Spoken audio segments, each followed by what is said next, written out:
नमस्कार. पणजी दूरदर्शनच्या कलाविष्कार या कार्यक्रमात मी प्राची शेडगावकर आपलं सहर्ष स्वागत करीत आहे. आज या कार्यक्रमात गोव्याचे सुप्रसिद्ध कलाकार तसेच ज्येष्ठ संगीतकार श्री दामोदर शेवडे अर्थात आपले लाडके शेवडे भाई हे उपस्थित आहेत. सर, मी तुमचं स्वागत करते. सर, तुमचा सांगीतिक प्रवास कसा सुरू झाला त्याविषयी आम्हाला काहीतरी सांगा. कसं आहे, हा प्रवास जर जाणून घेणार तर मला शालेय लेवलवर जावं लागेल. म्हणजे हायस्कूलमध्ये असताना मी जिथे राहायला होतो, प्रख्यात त्यावेळचे पंडित शास्त्री गजानन गणपुले, तर त्यांच्याकडे एक लहान पेटी होती आणि रेडिओवर त्यावेळी टी व्ही, टेप रेकॉर्डर ही अशी माध्यमं काही नव्हती. तर रेडिओवर जी गाणी लागायची ती गाणी त्या पेटीवर वाजवायचा प्रयत्न शिकत वगैरे काही नव्हतो, नुसता प्रयत्न करत होतो. रेडिओवर ऐकायचं, ती ओळ परत परत वाजवायची. त्याचवेळी त्या सरात माझे एक शिक्षक होते, त्यांचं नाव प्रमोद गणपुले. तर त्यांनी ते हेरलं आणि ते त्यावेळी म्हणालेले की तू आयुष्यात काही करशील तर हे आमचं मॅथ, सायन्स वगैरे सगळं जाऊ द्या, पण तू काही करशील ते संगीतातच करशील असं वाटतंय. कालांतरानं ते मी विसरूनही गेलो.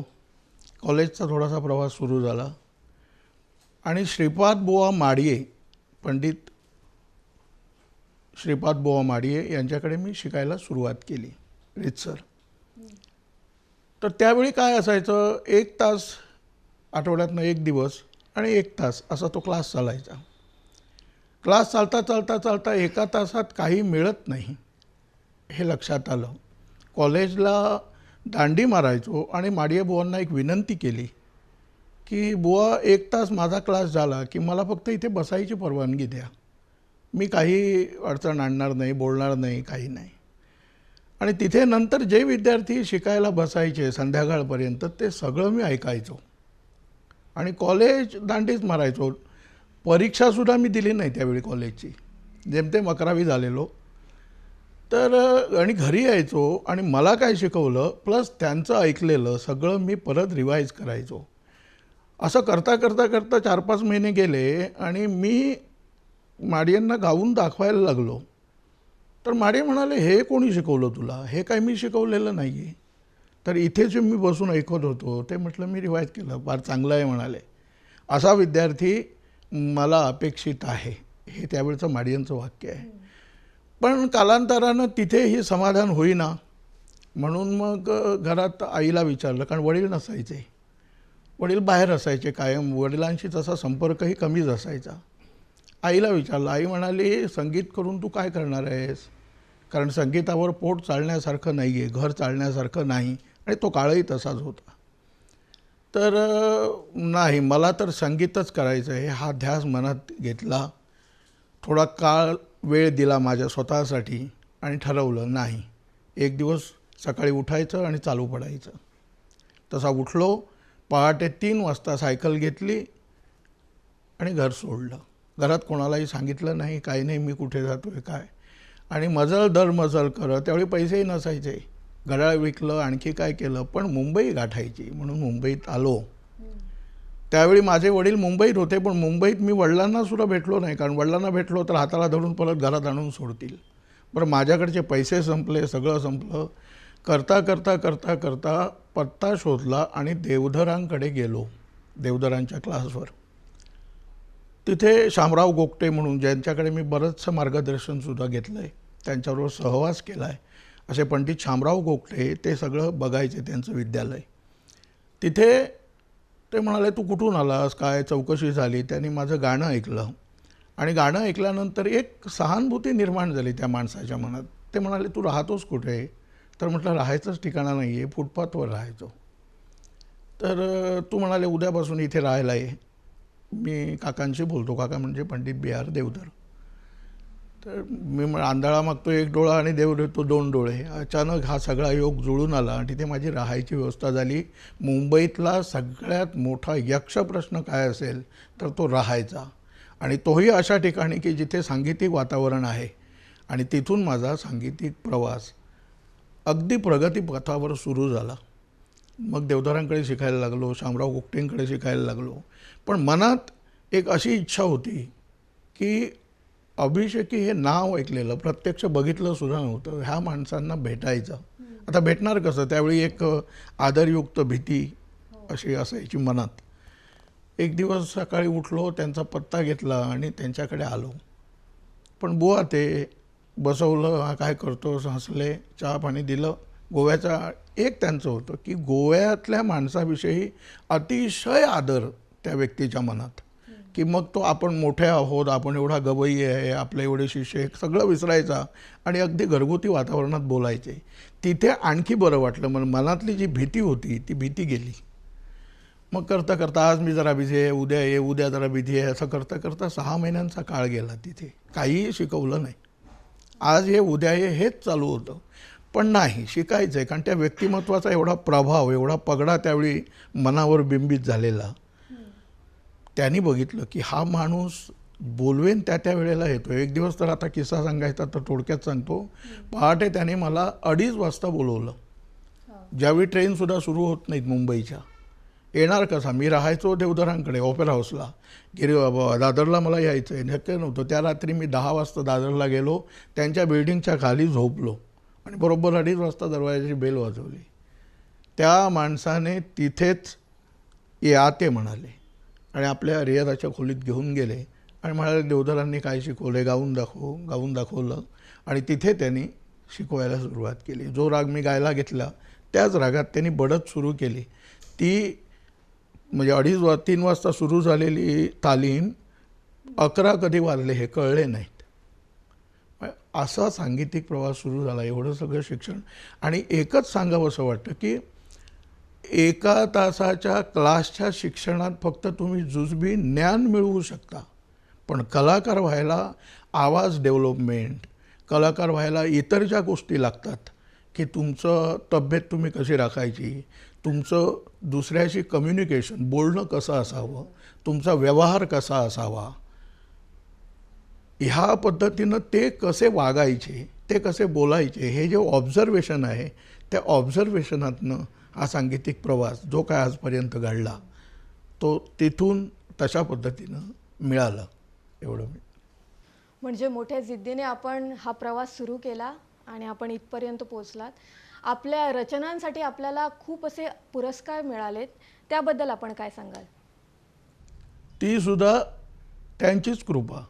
मी मगाशी म्हणालो की त्यांच्या सहवासात असताना जे काय ऑब्झर्व केलं ते एकांतात बसायचे आणि बसता असताना आम्ही असे बाजूला असायचो. माझ्याबरोबर आणखी बरेच शिष्यवर्ग असायचे त्यांचे.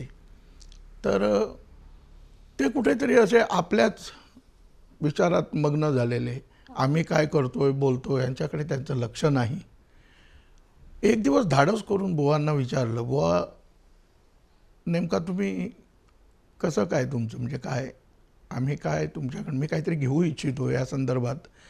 तर म्हणाले, बघ, संगीतात रियाजाला बसल्यानंतर नुसता स्वरांचा रियाज करत राहिला, चिजांचा रियाज करत राहिला, राग घोटत राहिले म्हणून रियाज नाही. रियाजात तुम्हाला चिंतन, मनन ह्या गोष्टी फार आवश्यक आहेत.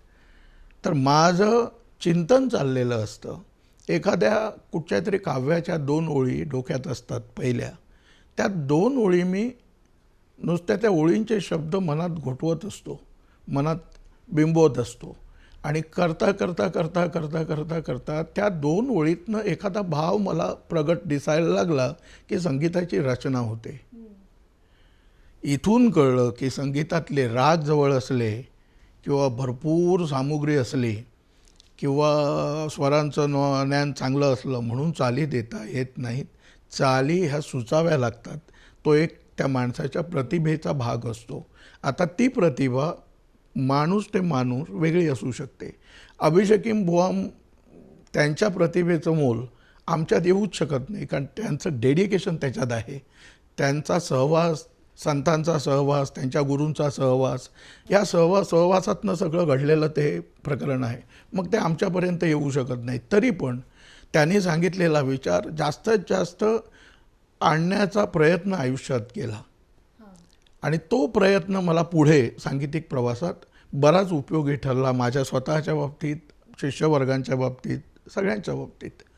तर चाली देत असताना त्यांचे विचार लक्षात घेऊन त्या काव्याकडे बघणं आणि त्या काव्यातनं काय अपेक्षित आहे, त्याचा भावार्थ काय अपेक्षित आहे, त्याचा स्वरार्थ काय अपेक्षित आहे, त्याचा लयार्थ काय अपेक्षित आहे, लयार्थ म्हणजे लय ह्या दृष्टिकोनातून हा सगळा विचार करून एखादी चाल सुचायला लागते. आणि मग तिथेही थांबत नाही. ती चाल सुचल्यानंतर मी बरेच दिवस ती गुणगुणतो स्वतः. मग ती माझ्याच व्यक्तींना ऐकवतो, घरात ऐकवतो. माझी बायको शिकलेली नाही, पण ऐकवल्यानंतर हे बाबा कानाला योग्य वाटतंय किंवा बरं वाटतंय की नाही एवढं ती नक्की सांगू शकेल. तर घरात मी गुणगुणतो आणि विचारतो, हे कसं वाटलं? तर नाही बाबा हे काय आम्हाला रुचलं नाही किंवा आणखी काय प्रतिक्रिया कळत जाते. ती मी स्वतः पडताळून बघतो आणि मग विद्यार्थ्याला शिकवतो म्हणा की समाजाभिमुख ठेवतो. तर असं करता करता सुरुवात झाली मुंबईत. सत्यदेव दुबे म्हणून प्रख्यात म्हणजे तज्ज्ञ एक दिग्दर्शक आहेत, नाट्य क्षेत्रातले, संगीत अभिनय क्षेत्रातले. तर त्यांचं एक नाटक बळी म्हणून होतं, त्यात नसिरुद्दीन शाह काम करायचा. तर त्या नाटकाला संगीत माझ्याकडे आलं आणि विनोद आल्पे म्हणून एक कलाकार मुंबईचा त्यातली पद्यरचना गायचा. तर तो विनोद आल्पेच त्यांना माझ्याकडे घेऊन आला आणि मी लहान 20 वर्षाचा त्यावेळी. तर दुबेंनी माझ्याकडे बघितलं आणि हसले आणि म्हणाले, कुठे आलात तुम्ही, हा लहान आहे अजून, कसं काय जमेल? तो आल्पे म्हणाला, त्याला विश्वास होता, तुम्ही देऊन तर बघा. त्याने दिलं, त्यातलं संगीत केलं, ते दुबेंना आवडलं. त्याचे जवळजवळ बरेच प्रयोग त्या थिएटरमध्ये झाले. तर तिथून सुरुवात झाली. हे कानावर बुवांच्या आलं आणि बुवा म्हणाले, तू चाली द्यायला लागला आहेस म्हणे, फार चांगलं आहे, दे, चांगलं आहे, तुझ्यात तो गुण आहे. त्यांची पावती मिळाली. आणि मग कालांतरानं गोव्यात आल्यानंतर आपली हौशी रंगभूमी, संगीत रंगभूमी म्हणा किंवा प्रोज, तर संगीत रंगभूमीवर वावरताना जी नाटकं परंपरागत आलेली आहेत, उदाहरणार्थ सौभद्र, मानापमान, विद्याहरण यासारखी अनेक नाटकं, ह्या नाटकात मी कधीही ढवळाढवळ केली नाही. तो अधिकारही आम्हाला नाही असं बुवाने सांगायचे की जे पारंपरिक आहे, जी चाल रामकृष्ण बुवा वझेंनी दिलेली आहे, जी चाल मातब्बर दीनानाथ मंगेशकर गायलेली आहे, ती बदलायचा अधिकार आपण आपल्याकडे घेऊ नये. जसं ते आहे तसं स्वीकारावं आणि मग त्याच्यात थोडीशी वाट तुम्ही चोखळली तरी चालेल, गात असताना, आलापी करत असताना. पण नाटकाची पदं बदलायचा तुम्हाला अधिकार नाही. त्यामुळे ती नाटकं वाजवत असताना ते जसं आहे तसं, माझ्याकडे माहिती नसेल तर बरीच जवळ करून कोणाकडे तरी जाऊन ज्याला माहिती असेल ते घेऊन ती नाटकं तशीच्या तशी मी समाजासमोर ठेवली. आणि नवीन नाटकं जी माझ्याकडे आली किंवा काही अभंग भजनाच्या माध्यमातून किंवा काही भावगीतं, भक्तिगीतं जी माझ्याकडे आली, त्यांना स्वतंत्ररित्या चाली देऊन ती विद्यार्थ्यांना शिकवली, त्यांच्याकडून गाऊन घेतली. कारण झालं काय, ह्या सगळ्या प्रवासात करत असताना मध्यंतरी थोडासा आवाजानं दगा दिला. आवाजानं दगा दिल्यानंतर आता मी काय करू शकतो? खचून गेलो तर सांगीतिक प्रवास होणार नाही किंवा मला संगीतातच काय करायचं आहे हेही फलित होणार नाही. मग कसं करता करता नाही, मी माझा आवाज गेला तर विद्यार्थ्यांना कोणाला तरी ते शिकवू शकतो. जे आहे ते मी शिकवत गेलो आणि मी स्वतःला विद्यार्थ्यात बघितला. त्यामुळे झालं काय, विद्यार्थ्यात बघितल्यानंतर माझी त्याच्याकडनं अपेक्षा वाढली. जे मला करता आलं नाही ते तू करून दाखवावंच, ही एकच माझी अपेक्षा आहे. तुझ्याकडनं मला पैसा नको, फी नको, काही नको, पण जी माझी अपेक्षा आहे ती तू पुरी करावीस, ही एक इच्छा ठेवून त्याला शिकवत गेलो. आणि जी गाणी मी चाली लावली त्याला न्याय मिळाला की नाही, मिळतोय की नाही, इथपर्यंत तो प्रवास चालू केला. आणि करत असताना नवीन नाटकांना संगीत दिलं, त्याला काही पुरस्कार मिळाले. दिल्ली नाट्य स्पर्धेत मिळाले, पुणे कल्चरल ग्रुपतर्फे मिळाले, मुंबईत मिळाले, गोव्याचे तर मिळाले, मराठी अकादमीचे, कला अकादमीचे. पण पुरस्कारात अडकून राहिलो नाही. ठीक आहे, पुरस्कार मिळाले, शाबासकी मिळाली, पुढे जायला एक धाडस मिळालं. होय बाबा, मी काय करतोय याची पावती मला मिळते, एवढंच मी मनात बिंबवलं. पुरस्काराने त्याच्यात जास्त लक्ष एवढ्यासाठीच घातलं नाही की पुरस्कारानं एक तर माझ्यात अहंकार येईल ही भीती मला होती. आणि ह्या कलेच्या बाबतीत कोणालाही, मला संगीतात भावणाऱ्या प्रत्येकाला, अहंकार, मी जे काय करतोय हे सर्व आहे, मीच मोठा आहे, माझ्यापेक्षा आणखी कोणी नाही, ही भावना मनात चुकून सुद्धा येऊ द्यायची नाही. प्रयत्नपूर्वक तरच कुठेतरी आपण पुढे पुढे जाऊ शकतो. हा एक विचार मनात बिंबवला आणि तो आजतागायत चालू आहे. सर, आता तुम्ही म्हणालात की तुम्ही काही अपेक्षा ठेवलेल्या मुलांकडून आणि असं म्हणजे शिकवलात तुम्ही त्यांना. त्या अपेक्षांची पूर्ती झाल्याचं समाधान मिळालं का तुम्हाला? फार चांगला प्रश्न विचारलास. कारण काय आहे, एक काळ संगीतातला असा गेला की संगीत हेच उपजीविकेचं साधन झाल्यानं विद्यार्थ्यांकडनं वेळ तेवढा देता आला नाही त्या काळात, पहिल्या एका फेजमध्ये. पण जरी वेळ देता आला नाही तरीसुद्धा ह्या सगळ्या गोष्टी त्या बिंबवायचो की काय करता येईल, काय करता येईल, काय करता येईल. आणि ज्यावेळी वेळ मिळाला त्यावेळी 4-4 तास, 5-5 तास, दिवसाचे 8-8 ताससुद्धा विद्यार्थ्यांना दिलेले आहेत. विद्यार्थी घरी राहायचे त्यावेळी एकच बघायचो की विद्यार्थ्यांना काहीतरी जे आपण त्यात केलं पाहिजे. मगाशी जे बुवांच्या बाबतीत सांगायचं तर चिंतन, मनन वगैरे ह्या सगळ्या गोष्टी. 24 तास संगीतात राहणं म्हणजे काय की निव्वळ तानपुरा घेऊन रियाज करणंच म्हणजे संगीतात राहणं नाही. संगीताच्या ह्या बाकीच्या ज्या गोष्टी आहेत त्या गोष्टी पडतो. म्हणजे मी आज गातोय, मी मगाशी रियाजाला गालेलं कसं आहे, माझा आवाज इकार स्वरूप लागतोय का, माझा आवाज प्रत्येक व्यंजन जे आहे ते व्यंजन स्वरूप लागतोय का. कारण संगीतामध्ये हा शब्द गाणं तो आला पाहिजे, आवाज कंठ बोलला पाहिजे, शब्द नाही बोलता कामा. आम्ही गात असताना आमचा शब्द बोलतो, कंठ नाही बोलत. तर तो कंठ त्यासाठी रियाज करायला हवा. तो रियाज तानपुरा घेऊन होत नाही, तो रियाज योगाच्या माध्यमातून, काही योगाचे प्रकार घेऊन, भ्रामरी प्राणायाम वगैरे करून हे सगळे मिळत असतात. तर विद्यार्थ्यांना हे सगळं सांगत असताना, एखादी चाल शिकवत असताना, आज चाल शिकवली, त्यांनी 2 दिवस घरी जाऊन ती म्हटली, परत तिसऱ्या दिवशी कुठच्या तरी प्रोग्रामात गायला आणि आला, सर चाल मला चांगली कळली. मग त्याला मी विचारायचो, आता गाऊन दाखव. आता गाल्यानंतर एका ओळीतल्या त्रुटी, मी चुका नाही म्हणत आहे, ह्या त्रुटी ज्या आहेत त्या त्रुटी लक्षात आणून द्यायचो. त्रुटी लक्षात आणून दिल्यानंतर त्याच्या लक्षात यायचं की गाणं हे किती कठीण आहे, त्यासाठी काय करावं लागतं हे त्याच्या लक्षात यायचं.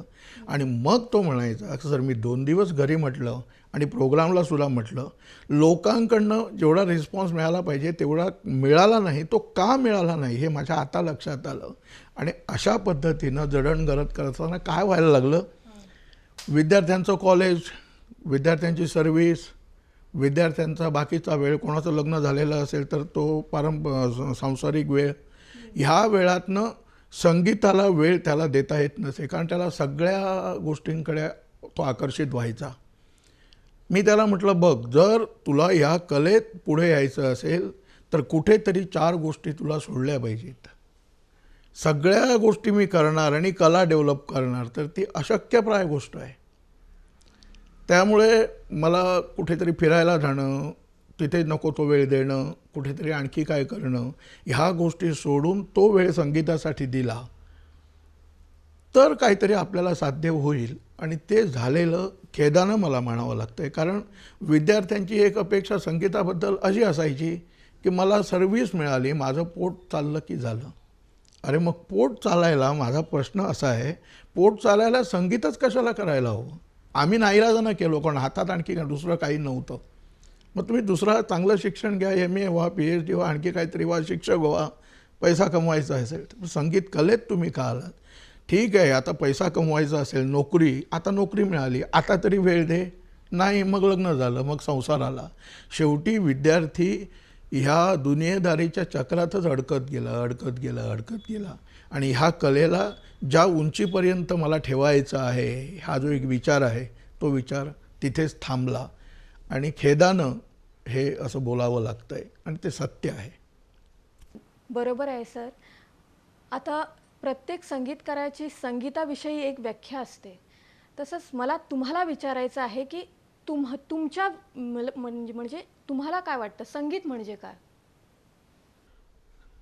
हा याचं उत्तर एक दोन वाक्यात नाही देता येणार, तरी पण कमीत कमी माझ्या अनुभवातनं संगीतच असं नाही, कुठचीही कला, जी कला तुम्हाला एका विशिष्ट चौकटीच्या बाहेरच्या जगात घेऊन जाते, म्हणून तिला कला म्हटलंय. शाश्वत नाही आहे हे. हा एक मी तुला डबाभर कला देतो, कला समाविष्ट करून देता येणार नाही. जेवढं करू, जेवढं पुढे जाऊ, तेवढी दालनं खोलत जातात, असं कलेचं हे. तर ह्या संगीताच्याच प्रांतात मला वाटतं हे संगीत ही आत्म्याची भाषा आहे. जोपर्यंत मी स्वतः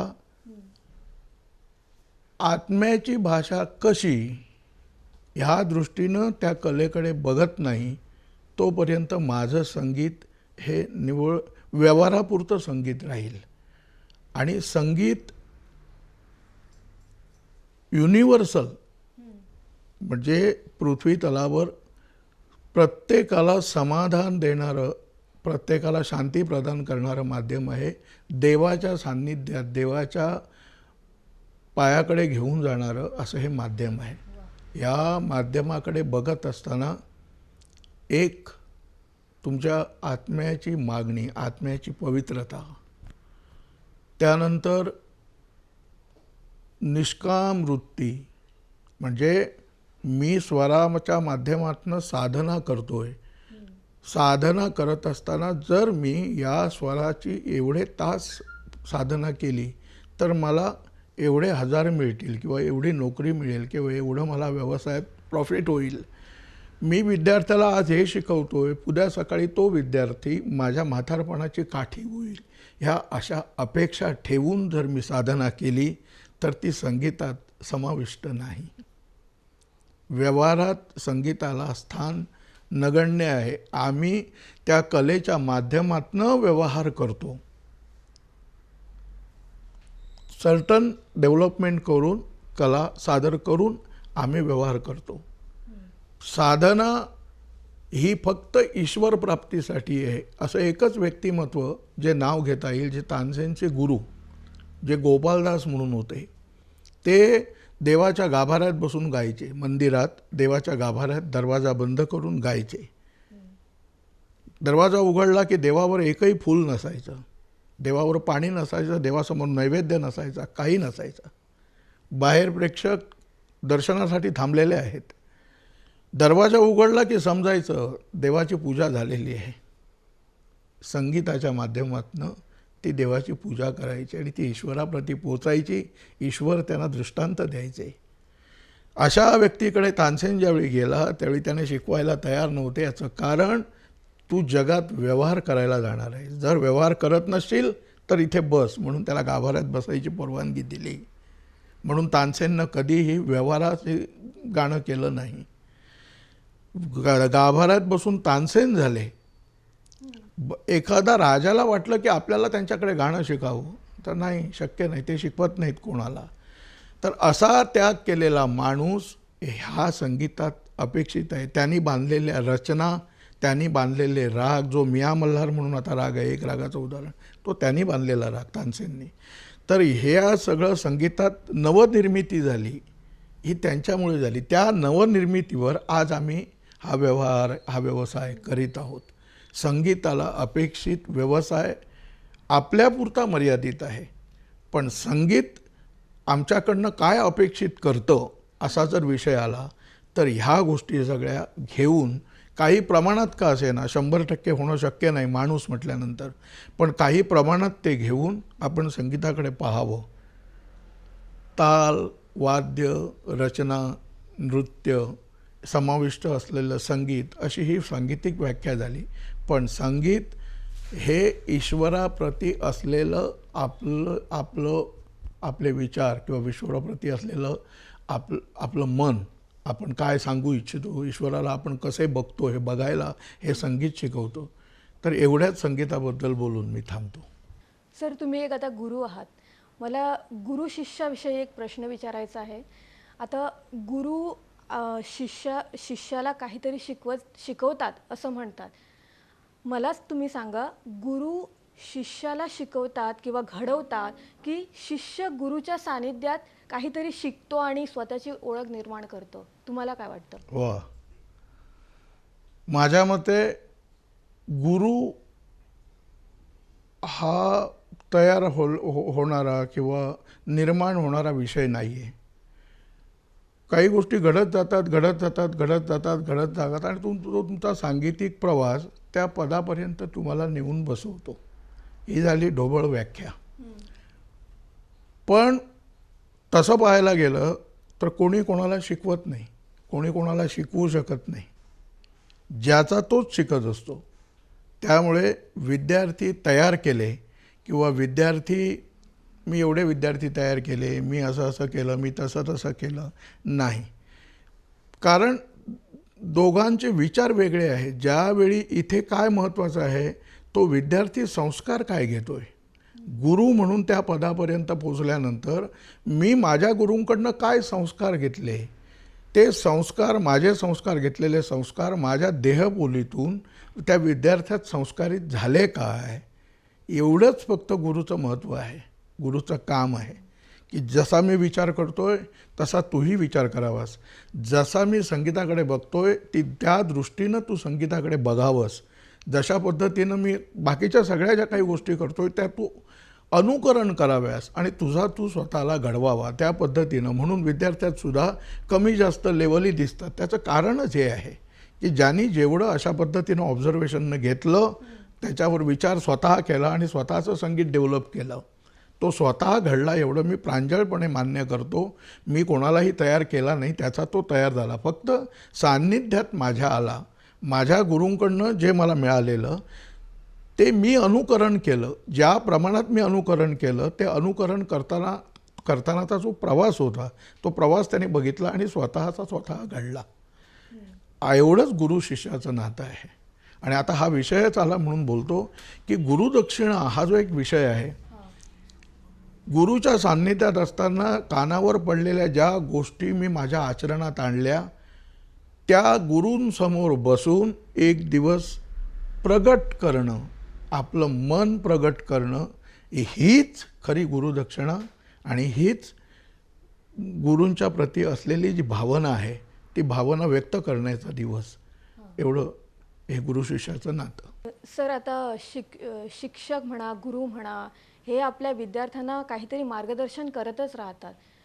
कधी असं घडलंय का की तुमच्या एखाद्या शिष्याने तुम्हाला काहीतरी शिकवलं आणि तुम्ही ते तुमच्या आचरणात आणून कुठे वापरलं, म्हणजे काहीतरी असं?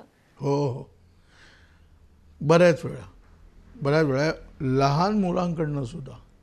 म्हणजे लहान मुलांना एखादा अभंग शिकवत असताना मी शास्त्राचा विचार करायचो. त्यामुळे तो शब्द लांबायचा, त्याच्यात एखादी हरकत यायची. जास्त लक्ष तिकडे ज्यावेळी माझं जायचं, त्यावेळी शिष्य आपल्या चेहऱ्यावर आळस निर्माण करायचे. याचं कारणच असं आहे की अहो, तुम्ही आम्हाला शिकवताय, आम्हाला मान्य आहे, पण आमचं वय बघा किंवा आमच्या गळ्याची जात बघा, आमच्या गळ्याची ताकद बघा आणि आम्हाला शिकवा. तुम्ही अपेक्षा आमच्याकडनं लता मंगेशकरच्या लेवलची ठेवताय, ते आमच्याकडनं कसं येणार?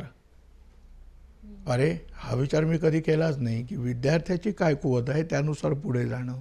मग माझ्या शिकवण्यात मी अशा पद्धतीचे बदल करत गेलो की समोर बसलेला विद्यार्थी त्याच्या लेवलला जाऊन काय करायचं असेल ते, हायर लेवलचा कोणतरी असेल तर त्या प्रमाणात जायचं. तर अशा पद्धतीनं आणि अजूनही मी ज्यांच्या मी सहवासात येतो त्यांच्याकडनं काही गोष्टी शिकायचा प्रयत्न करतो. बरेच फार मोठ्या व्यक्ती माझ्या सहवासात आल्या. त्यातल्या व्यक्ती आज आपल्या इथे सुद्धा आहेत. नावच घ्यायचं झालं तर विजय शेडगावकर आहेत, प्रभाकर शेडगावकर, लक्ष्मीकांत आहेत. ह्या सगळ्या लोकांकडनं की शिक्षक म्हटल्यानंतर ही समोरची व्यक्ती, हां, मला समाजात वावरताना हे असं राहायचं आहे. कारण नुसतं मी व्यवहारिक मला पगार मिळतोय म्हणून मी शिक्षक आहे, नाही. विद्यार्थ्यांनी माझा आदर्श घेतला पाहिजे म्हणून माझं राहणं कसं असलं पाहिजे, माझं बोलणं कसं असलं पाहिजे, ह्या सगळ्या गोष्टी मी त्यांच्याकडनं शिकत गेलो. मी कुठे वाहवत जातोय तर तिथे स्वतःला जाग्यावर आणण्यासाठी ह्या सगळ्यांचा उपयोग मला झाला आयुष्यात माझ्या. ऑब्झर्व केलं, ते स्वतःत आणण्याचा प्रयत्न केला.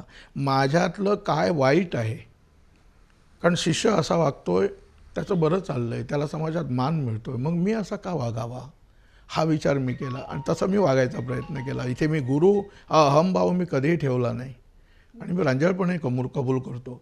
विद्यार्थ्यांकडनं सुद्धा मी बऱ्याच गोष्टी शिकत गेलो, गाण्यातल्या, संगीतातल्या, प्लस व्यवहारातल्या सुद्धा, वावरतानाच्या. सर, आता तुम्ही ज्येष्ठ कलाकार आहात. मला तुम्हाला सांगायचं आहे की तुम्ही युवा पिढीला काय संदेश देणार? संदेश असं नाही, एवढा मोठा अजून नाही, कारण बराच प्रवास व्हायचा आहे. पण एवढं सांगू इच्छेन की संगीताकडे व्यावहारिक दृष्टीनं बघून संगीत तेवढंच सीमित ठेवायचं नाही, हा विचार मनात बिंबवा. चांगल्या गुरूंच्या सहवासात जा, त्यांचा सहवास जास्तीत जास्त जेवढा करता येईल तेवढा करा. सहवास म्हणतोय मी. त्यांच्या सहवासात असताना बऱ्याच गोष्टी संगीतातल्या शिका, त्या स्वतःत आचरणात आणा आणि हे संगीत जे आहे त्याच्यापेक्षा आणखी उच्च दर्जाचं पुढे कसं होईल हा विचार पुढे न्या, एवढंच सांगू इच्छिन. सर, तुम्ही वेळात वेळ काढून या कार्यक्रमात हजर राहिलात त्यासाठी पणजी दूरदर्शनच्या कलाविष्कार या कार्यक्रमातर्फे मी तुमचे आभार मानते. धन्यवाद सर. धन्यवाद.